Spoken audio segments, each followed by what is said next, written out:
உலகெங்கும் வாழும் ராஜ் தொலைக்காட்சி அன்பர்களே, என் நெஞ்சம் நிறைந்த நேயர்களே, எல்லாரும் நல்லா இருக்கீங்களா? உங்கள் அத்துணை பேருக்கும் உங்கள் ஆத்மார்த்த ஜோதிடர் நங்கநல்லூர் டாக்டர் பஞ்சநாதனின் அன்பு வணக்கங்கள், வாழ்த்துக்கள். இன்னைக்கு நம்ம பார்க்க போவது ஏப்ரல் மாதம் 22ஆம் தேதி 2026ஆம் ஆண்டு பலன்கள் பார்க்க போகிறோம். தமிழ் வருடத்தில் இது பராபவ ஆண்டு சித்திரை மாதம் 9ஆம் நாள் புதன்கிழமை. சந்திர பகவான் இன்னைக்கு ஆருத்ரா நட்சத்திரம் திருவாதிரை நட்சத்திரத்தில் பயணம் பண்றார். இன்னைக்கு தான் ராமானுஜர் ஜெயந்தி. மேஷராசி என்பர்களே, இன்னைக்கு ஓம் நமோ நாராயணாய நமகாங்கிற மந்திரத்தை சொன்னாலும் ரொம்ப விசேஷம். ஓம் நமச்சிவாய மந்திரத்தை சொன்னாலும் ரொம்ப விசேஷம். இன்னைக்கு திருவாதிரை நட்சத்திரம் ஆடல் அரசன் நடராசருடைய நட்சத்திரம். கலைகளில் நல்ல வரணும், நம்ம வீட்டு பிள்ளைகள்னு சொன்னால் முதல்ல நடராஜரை வழிபடக்கூடிய பழக்கத்தை சொல்லி தரணும். அதே மாதிரி திருவாதிரை நட்சத்திரம் அன்னைக்கு ஒரு கலைகளை கற்றுக்கிறா, பரதநாட்டியமோ வாய்ப்பாட்டோ ஏதோ ஒரு கலை கற்றுக்கிறான்னா அந்த கலையில் ரொம்ப ஃபேமஸாக வாழால் வர முடியும். இந்த நாள் உங்களுக்கு எல்லா காரியங்களும் அனுகூலமாக முடியும். பயணங்கள் அமையும், ரொம்ப சந்தோஷம் இருக்கும். முக்கியமான ஒப்பந்தங்களில் கையெழுத்து போடுவீங்க. ரிஷபராசி என்பர்களே, நல்ல காசு பணம் வருமானம் நல்லா இருக்கும். ஒரு உடம்பு அலுப்பு இருக்கும், ஆனால் காரியங்களை விடாமல் சாதிப்பீங்க. இந்த நாள் உங்களுக்கு தன லாபம் பெறுகிறது. ஆபீஸில் ப்ரமோஷன் பற்றின ஒரு தகவல் வருது.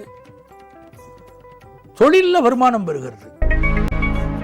மிதுனராசி என்பர்களே, இன்னைக்கு திருவாதிரை நட்சத்திரம் மிதுனராசியுடைய நடுநாயகமான நட்சத்திரம். மிதுனராசிக்காரர்கள் இன்னைக்கு ராமானுஜரை சென்று வழிபாடு செய்யணும். ராமானுஜர் வழிபாடு, அவருக்கு பாலாபிஷேகம் செய்வதெல்லாம் பெரிய வளர்ச்சியை, பெரிய வெற்றியை உங்களுக்கு கொடுக்கும். இந்த மிதுனராசிக்காரர்களுக்கு வாழ்க்கையில் ஒரு பெரிய வளர்ச்சி இப்போ காத்துட்டு இருக்கு. இன்னைக்கு டென்ஷன் இருக்கும், ஹெல்த் இஷ்யூ இருக்கும், அதெல்லாம் வேற. ஆனால் ஒரு சாதனை மனிதராக நீங்கள் வரப்போறீங்க. தொழிலில் வளர்ச்சி அடைய போறீங்க. எந்த ஃபீல்டில் இருக்கீங்களோ அது ஃபேமஸ் ஆகிறதுக்கு யோகங்கள் பெருகி வருகிறது. கடகராசி அன்பர்களே, உங்கள் இன்வெஸ்ட்மெண்ட்ஸ் பெருகும். சிந்தனை வயப்பட்டிருப்பீங்க. வெளிநாட்டுக்கு போகணும், சம்பாதிக்கணும், வெளிநாட்டுக்கு போகணும், படிக்கணும், வெளிநாட்டில் போய் பிஸ்னஸ் பண்ணணும், இப்படிலாம் சிந்தனைகள் தோணும். இடமாற்றம் இன்னைக்கு உண்டு. சிம்மராசி என்பர்களே, பிள்ளைகளுக்கு பெரிய வளர்ச்சி வரும்.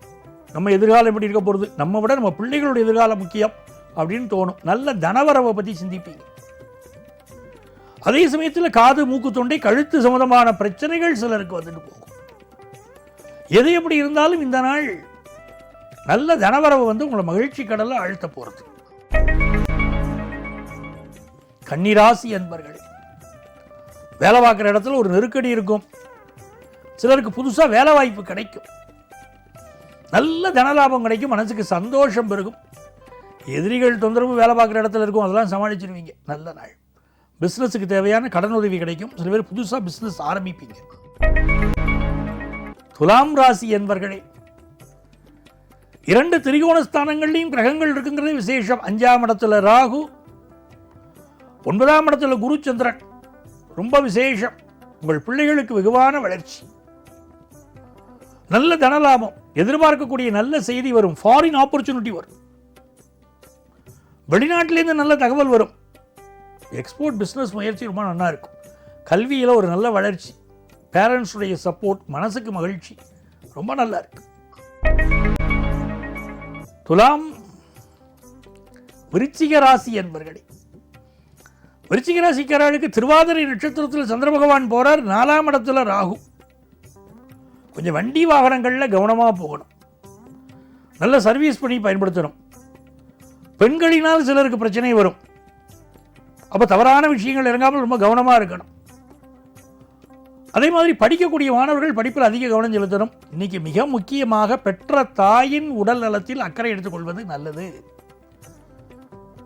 தொழில் லாபம் பெருகும். தனுசு ராசி அன்பர்களே, தனுசு ராசிக்காரர்கள் இந்த நாளில் சந்திர பகவான் 7ஆம் இடத்திலிருந்து உங்களை பார்க்கிறார், குரு பகவானும் பார்க்கிறார். மிகச்சிறந்த முன்னேற்றம், நல்ல தொழில் வளம் உண்டு. ஃபாரின் ஆப்பர்ச்சுனிட்டி கூடி வரும். சிலருக்கு இந்த வலது கை வலது தோள்பட்டை இதில் பிரச்சனை இருக்கும். உங்களை அழகுபடுத்திக் கொள்ளக்கூடிய முயற்சிகள், அழகாக காட்டிக்கொள்ள முயற்சிகள் ஈடுபடுவீங்க. வெளிநாட்டு வாய்ப்புகள் கூடி வரும், வெளிநாட்டு கல்வி கூடி வரும், மனசுக்கு மகிழ்ச்சி கூடி வரும். மகர ராசி அன்பர்களே, புதுசா வேலை கிடைக்கும். பிசினஸுக்கு தேவையான கடன் உதவி கிடைக்கும். மனசுக்கு மகிழ்ச்சியான சூழ்நிலை இருக்கு. ஆனா சாப்பாட்டில் கவனமா இருக்க வேண்டிய நாள். அது சம்பந்தமா எச்சரிக்கையா இருக்கணும். சிலருக்கு ஃபேட்டி லிவர் ப்ராப்ளம் இருக்கும், அதில் கவனமா இருக்கும். கும்பராசி அன்பர்களே, மிகச்சிறந்த முன்னேற்றம் தேடி வரும். நல்ல தனலாபம் வரும். உங்க பிள்ளைகளுக்கு நல்ல முன்னேற்றம் வரும். ஹையர் எஜுகேஷன் படிக்கிற வாய்ப்புகள் கூடி வரும். தொழில் லாபம் கூடும். மிகுந்த யோகங்கள் தேடி வரக்கூடிய அற்புதமான நாள். மீனராசி அன்பர்களே, மீனராசிக்காரங்களுக்கு எஜுகேஷன்ல இருக்கக்கூடிய தடைகள் இன்னைக்கு விலகும். ஹாஸ்டல்ல படிக்கிற மாணவர்களுக்கு உங்களுக்கு இருந்த ஒரு பிரச்சனை நிவர்த்தியாகும். தொழில் ரீதியாக நீங்கள் எடுக்கக்கூடிய முயற்சிகள் வெற்றி பெறும். சகோதரர்களோடு சில கருத்து மாறுபாடுகள் வரும். யாரையும் பகைச்சிக்காம இருக்கிறது இன்னைக்கு நல்லது. நிறைய முன்னேற்றங்கள் உங்களுக்கு தேடி வரும் அற்புதமான நாள். அன்பர்களே, நாளைய பதிவில் மீண்டும் சந்திப்போமா? உங்கள் ஆத்மார்த்த ஜோதிடர் நங்கநல்லூர் டாக்டர் பஞ்சநாதன்.